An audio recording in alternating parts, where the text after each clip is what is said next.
অসম চৰকাৰৰ চৰকাৰী শিক্ষক তথা কৰ্মচাৰীসকলৰ বাবে ভাল খবৰ। আজি মুখ্যমন্ত্ৰী হিমন্ত বিশ্ব শৰ্মা ডাঙৰীয়াই অষ্টম দৰমহা আয়োগক লৈ কৰিলে বৃহৎ ঘোষণা। সকলো ৰাজ্যিক চৰকাৰী চাকৰিয়াল হ'ব ইয়াৰ পৰা উপকৃত। মুখ্যমন্ত্ৰীগৰাকীয়ে জনোৱা ভাল খবৰটোৰ ডিটেইলছ জানিবৰ বাবে ভিডিঅ'টো সম্পূৰ্ণকৈ চাব। জানো যে কেন্দ্ৰীয় চৰকাৰে নতুন পে কমিশ্যন ইতিমধ্যে ঘোষণা কৰিছে। যোৱাকালি কেন্দ্ৰীয় চৰকাৰে নতুন পে কমিশ্যন নটিফাই কৰিছে। অসমতো আমি খুব সোনকালে দৰমহা আয়োগ গঠন কৰিম যাতে ৰাজ্যৰ কৰ্মচাৰীসকলে কেন্দ্ৰীয় চৰকাৰে ঘোষণা কৰা দিনৰ পৰাই আমি যাতে পে কমিশ্যনৰ সুবিধা পাব পাৰোঁ।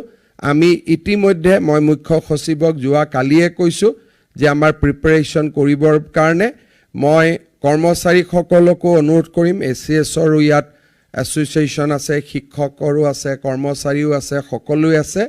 আমাৰ পে কমিশ্যনৰ টাৰ্মছ অফ ৰেফাৰেন্সৰ ওপৰত আপোনালোকৰ যদি কিবা পৰামৰ্শ আছে আমাৰ মুখ্য সচিবক অহা 15 দিনৰ ভিতৰত আপোনালোকক দিবৰ কাৰণে অনুৰোধ কৰিম যাতে TORখন আমি ভাল কৰি বনাব পাৰোঁ, টাৰ্মছ অফ ৰেফাৰেন্সখন আমি ভাল কৰি বনাব পাৰোঁ।